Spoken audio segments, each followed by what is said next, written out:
Hello lovelies, welcome to the channel. So I have a project life process video for you today. This is my week 8, but the first half of my week 8 video is a little different. It is following a recipe challenge that was up on the Kidaholics Facebook group. So today is Saturday the 5th of May and it is National or International Scrapbooking Day, and Kidaholic Kits has had a design team takeover, they're calling it. So basically the design team have put together a whole bunch of challenges and games and things, and it's been a really fun day. It's like almost 10 o'clock now and it's just been packed full of scrapbooking activities and challenges and all sorts of things.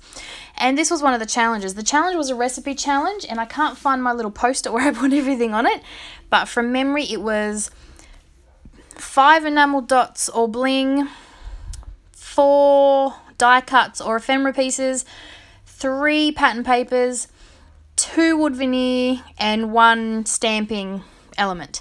And then you could also include 1 extra piece, which in this case I use a doily, and also paint splatters or ink splatters.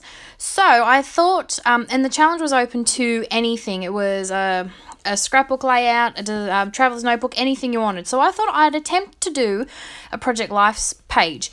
And I'll tell you what, it was actually quite difficult.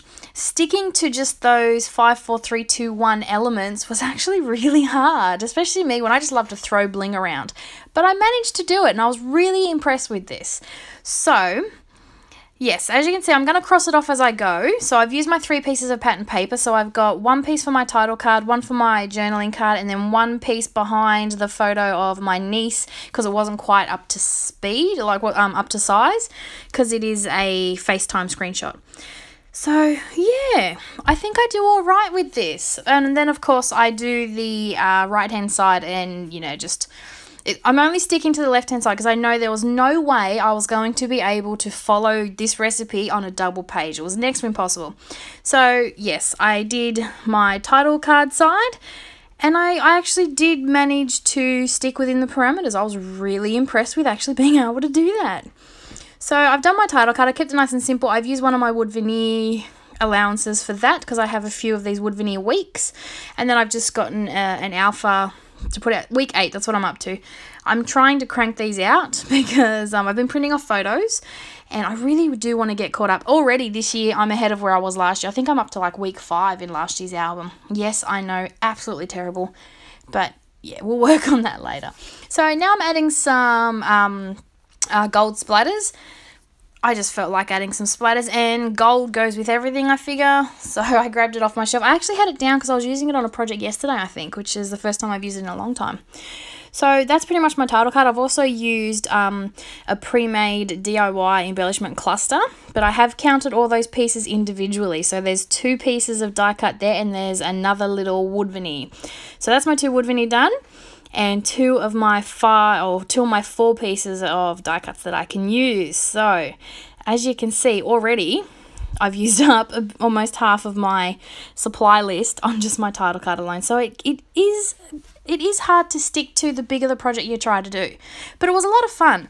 I'm really enjoying the challenges that they had over there because I think this is the most scrapping I've done in a long time. I do a lot of mixed media art journaling like every day, but actually scrapbooking photos and doing my project life, which is why I feel so far behind, it takes, you know, I just feel like I don't have the motivation to do it sometimes. Like throwing paint on a page and then just, you know, being swept up in that, not a problem. But yeah, actually scrapbooking pictures lately has been more of a challenge.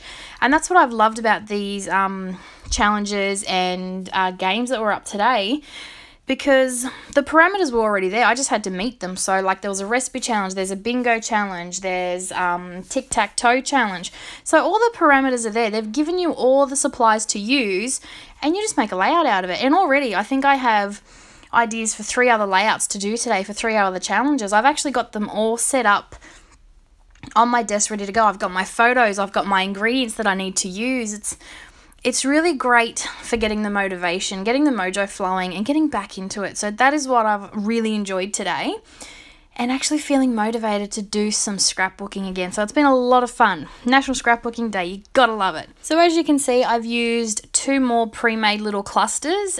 These are fantastic when you want to scrapbook and you don't want to get too many supplies out. Honestly, I just love having the container there. Sometimes I find it's just easier to grab a pre-made cluster and whack it on the page, and they fit perfectly. So I've used two more and I have counted them all individually.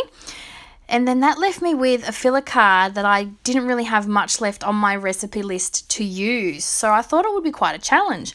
In the end, it actually didn't turn out too bad. So I just quickly put my journaling on there. All I had left that available to use was stamping. So I had a roller stamp out, and I found one with some great phrases that matched the two photos that I was journaling about. This is my son's zone swimming carnival. I get zone and district mixed up all the time, but he made it through to 3 lots of the swimming carnival this year, which was quite exciting, and I was just documenting that. As you can see, I'm checking everything off, make sure I've met the criteria, and I did. I was quite happy with that. But yeah, I thought that journaling card was going to be a bit of a fail, but I don't mind it in the end. Being able to add a scribbly border, some stamping, and throwing some mist on it really made a difference. So yeah. Now on to the other side. It is a couple of hours later, so my lighting has changed. I need to get better light bulbs, I really do. And to start with, I am working on another filler card, and I love this filler card. It is so simple and so barely anything on it, but I just love how it turned out. So this was the week my sister turned 30. Don't tell her I told you, because she will shoot me. But so this is just a filler card for that, because the photo on the right hand side and underneath for her birthday. Generally, when I project life, if I tend to have a few photos from one event or something, I put them together. So either like in the same corner. If you were to, quad this up into 4, it'd be in the same little quadrant. And then that's where I also put my journaling card. I like to leave a space so I can journal about that or have a filler card for that event. So I tend to put it in the same little quadrant, which is what I've done here. So this is a picture of her and her baby, who at the time was only a month old. Yeah, she was. And then this picture down the bottom is what I made her for her birthday. Yeah, I don't think she liked the thought of having a big 30 there. But, when you turn 30, you got to have something that says I'm 30. That's my theory. So that's what I did. I made her a 30 and fabulous, just with all pictures from her life. And yeah, I thought I framed it. I blew it up and framed it and gave it to her for her birthday. But I thought I would put a 4x6 in my project life for the week. I thought it was pretty cool to include. So that's my little filler card. It just says happy birthday with some little bits of enamel dots and some mist, which is, yeah, and I just love it. I really love this filler card. It just turned out so cute. I'm just adding a tiny strip of journaling to the bottom photo. We know, if you've watched any of my Project Life videos in the past, I'd like to include journaling on the individual photos about what those photos are about. I love the story behind the photos. And my favourite way to include journaling on the photos is to literally cut up strips of cardstock or paper, write on those, and then stick them straight to my photo. So a lot of the times you'll see when I put photos in my albums, there might be a section up the top or down the bottom that's a bit blank, and sometimes I intentionally crop them like that so I have that room to embellish or journal on. The 30 and Fabulous was actually quite difficult because there was no room, but I managed to squeeze it in there. I've used another DIY embellishment on the bottom left. That is a picture of Will and Sam again.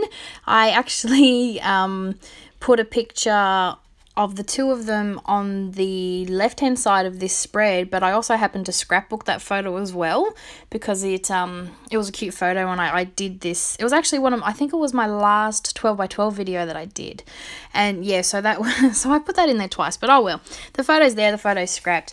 But yeah, they just have this great friendship, Sam and Will. They really do.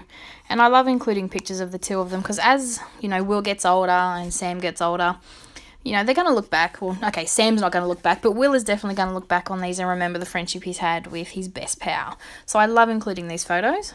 And again, using another pre-made cluster, they really are a fantastic thing to have on your desk. If you don't really feel like getting out a whole bunch of supplies, or you're like me and find that if something is not on your desk, you're not going to get up and go get it in the middle of a project.